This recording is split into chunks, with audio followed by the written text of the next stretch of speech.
Fala galera, nessa aula a gente vai continuar falando um pouco sobre laços de repetição, só que nós vamos ver outros tipos de laços de repetição e é muito importante que você entenda, porque no dia a dia você vai utilizar muitos laços de repetição. Então, vamos à nossa aula. Quais são os outros laços de repetição que a gente tem aqui? Recapitulando a aula anterior, a gente pode ter um laço, por exemplo, aqui um for, que tem um valor inicial que recebe zero, ponto e vírgula. Esse i, enquanto ele for menor que 10, ele vai continuar no laço, ele vai continuar fazendo uma volta ali nessa repetição. E a gente coloca aqui i mais mais para ele ir incrementando esse valor da variável i. Então, se a gente colocar aqui console.log i, então ele vai imprimir do 0 ao 9. Vamos ver aqui. Imprimiu do 0 ao 9. Tem outros laços de repetição que a gente pode utilizar também. Quais são esses outros laços? Além do for, a gente pode utilizar um outro laço chamado while. Como é que funciona esse outro laço de repetição? A gente vem aqui, coloca var e recebe 0, que vai ser o nosso contador. A gente pode colocar aqui até um nome mais amigável. Ao invés de i, a gente coloca contador. E nesse contador, essa variável contador, a gente vai colocar aqui enquanto, o while significa enquanto o contador for menor do que 10, aí ele executa o que tiver aqui dentro para ele executar. Então, a gente vai colocar aqui o console log contador. Só que a diferença entre esse cara e o for é que o for ele já está incrementando dentro do próprio for. Esse while ele não tem incremento algum. Então a gente precisa colocar o incrementador aqui. Contador mais mais.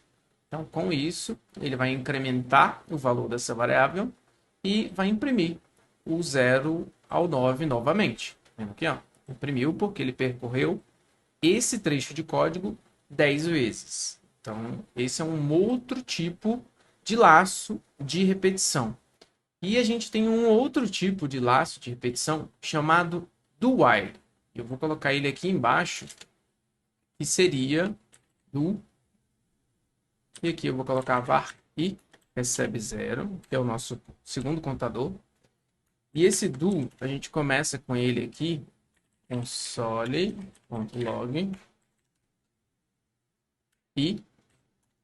e a gente vai incrementar também. E aqui a gente coloca o while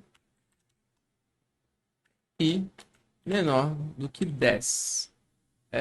Se a gente for executar esse cara aqui, ó, eu vou deixar esse aqui sem executar. Vamos executar só o do while. Ele vai continuar com o mesmo resultado. Nathaniel, qual a diferença do while para o while? Vamos voltar aqui o while. O while, ele sempre vai entrar a primeira vez aqui. Sempre. Ele só vai entrar a primeira vez se isso aqui for verdade. Se isso aqui não for verdade, ele não entra nenhuma vez. Por exemplo, se a gente colocar aqui que o contador já é 10, então ele não vai entrar aqui. Por quê? Porque o contador já é 10. Se a gente só executar esse código de cima, ele nem entra. Não vai imprimir nada. Porque ele não entra aqui. Agora, o do while sempre entra pelo menos uma vez, mesmo que aqui não seja verdade.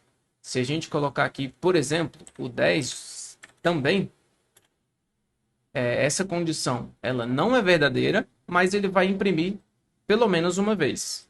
Vamos ver? Ó, resultado 10. A diferença do while para o do while é que aqui ele sempre vai executar pelo menos a primeira vez antes de verificar se isso aqui é verdadeiro ou não. Isso aqui, ele só vai fazer o laço de repetição caso esse cara aqui seja verdadeiro. Então, essa é a grande diferença ali do while e o do while. Também existe uma outra forma da gente fazer um for diferenciado. No JavaScript, a gente consegue, que é a linguagem que a gente está utilizando aqui, não se preocupe muito com a sintaxe da linguagem, se preocupe que esses laços de repetição é muito importante que você entenda como ele faz para percorrer determinada coisa, para você repetir aquele laço.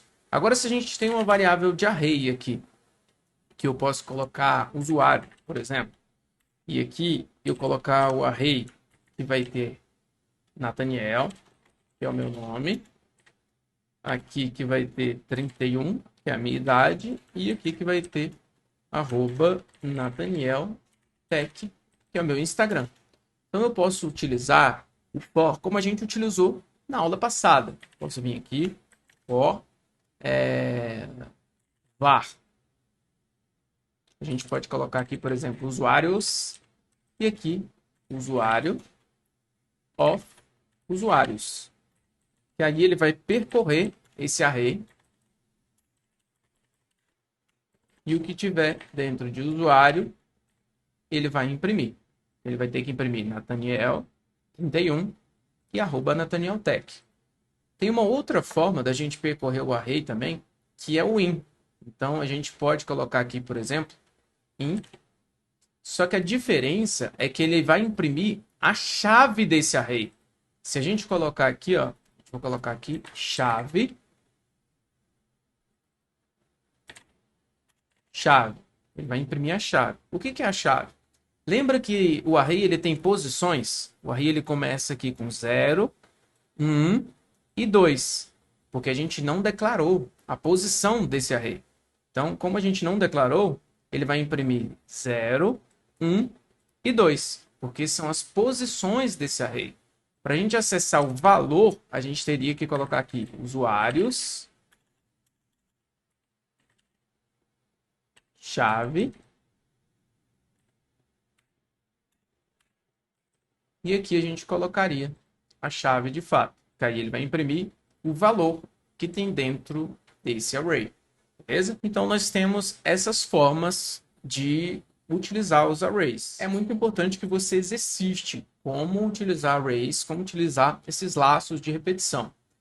Essa aula eu vou deixar aí para você um exercício, então pratique bastante para que você não perca o hábito de treinar.